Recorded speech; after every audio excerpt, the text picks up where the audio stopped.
Welcome back to my other blog. আজকের ভিডিওটা তোমরা দেখছো নবমী রাতের। তো সেদিন আমরা কি করেছি পুরো ভিডিওটা দেখতে থাকো। ভালো লাগলে লাইক কমেন্ট শেয়ার সাবস্ক্রাইবটা অবশ্যই করে দেবে।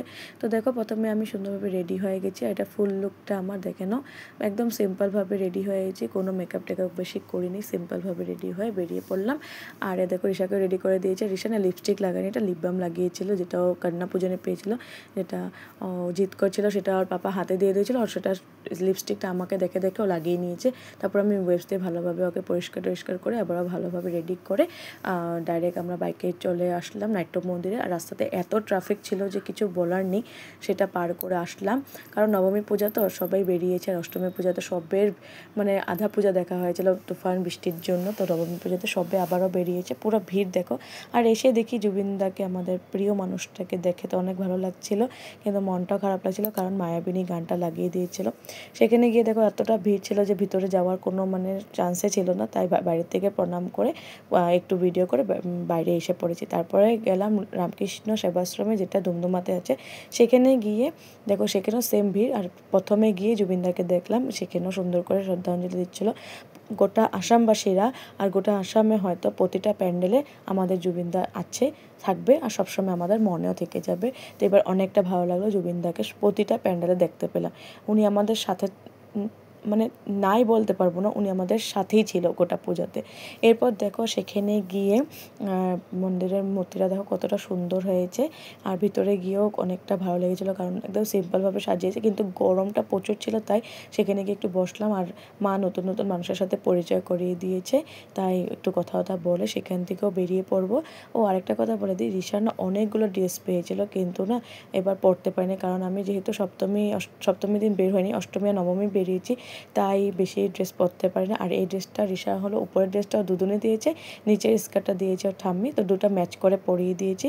আর অন্য কোনো একটা ভিডিওতে তোমাদেরকে রিশার পুরো দুর্গাপূজার কী ড্রেস পেয়েছে, জুতো তো সব শেয়ার করব। এইগুলা তো দেখাতে পারিনি, কারণ এবার আমি ভিডিওই করিনি ভালো করে, আর শপিংও করিনি, তার জন্য যতটুকু করেছি তোমাদের সাথে শেয়ার করে দিচ্ছি। এরপর গেলাম আমরা আজাদ রোডে, যেটা দুমদুমাতে আছে। এখানেও সিম্পলভাবে ডেকোরেশন করেছে, আর প্যান্ডেলটা একদম সিম্পলভাবে ছিল। আর এখানেও জুবিনদাকে সুন্দর করে শ্রদ্ধাঞ্জলি দিয়েছে। তো এখানে মূর্তিটাও অনেকটা সুন্দর আছে, দেখতে পাচ্ছ। এরপর সেখান থেকে গিয়ে আমরা হিন্দি স্কুলে গেলাম।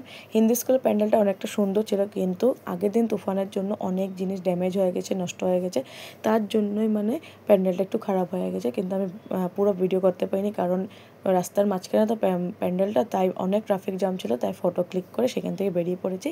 আর দেখো ভিতরে গিয়ে দেখছিলাম অনেকটা সুন্দর করে সাজিয়েছে, আর মূর্তিটা তো দারুণ ছিল, দারুণ মানে দারুণ। আর এখানে একটা মানে আরেকটা মানে মন্দির ছিল, যেটা বিপদনাশিনী মার, হয়তো সেটা আমি তোমাদের সাথে ভিডিও লাস্টে শেয়ার করে দেবো। তো এরপর দেখো এখানেও ভিড়ভাট্টা ছিল, তাই সেখান থেকে বেরিয়ে পড়েছি। আর এসে এখানে একটা ব্যাগ কিনলাম ঋষার জন্য, যেটা পপেট ব্যাগও ঋষার ঠাম্মি ঋষাকে কিনে দিয়েছে।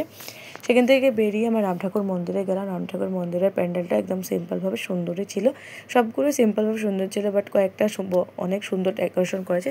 আর এখানে মূর্তিটাও সুন্দরই ছিল। এরপর সেখানে ঋষার বাবা বলছে চলো কিছু খেয়ে দিয়ে বাড়ি চলে যাই। তো আমরা একটা রেস্টুরেন্টে গেলাম, সেখানে অনেক ভিড় ছিল, তাই একটা ফাস্টফুডের দোকান থেকে দেখো একটা কিছু খেলাম, মানে জানি না এটার নাম কী ছিল, মানে বিরিয়ানি তো বলেছিল, বাট এটা বিরিয়ানি ছিল না। সেখান থেকে খেয়ে দিয়ে আমরা বাড়ি চলে এসে পড়েছি। আর আমার মুখের অবস্থা দেখতেই পাচ্ছ, ঘামের জন্য কীরকম যে ঘামায় তোমাদেরকে বলে বোঝাতে পারবো না। দেখতেই পাচ্ছ আমি কীরকম ঘেমে চুবে লাল হয়ে গেছি। এরপর কয়েকটা ফটো ক্লিক করেছিলাম সবার সাথে, সেটাই তোমাদের সাথে শেয়ার করে দিচ্ছি। তো আমি তো সবসময় শ্বশুর শাশুড়ির সাথেই পুজো দেখতে যাই, মানে ফ্যামিলি শুদ্ধ, তো তোমাদের সাথে সেটাই শেয়ার করে দিলাম।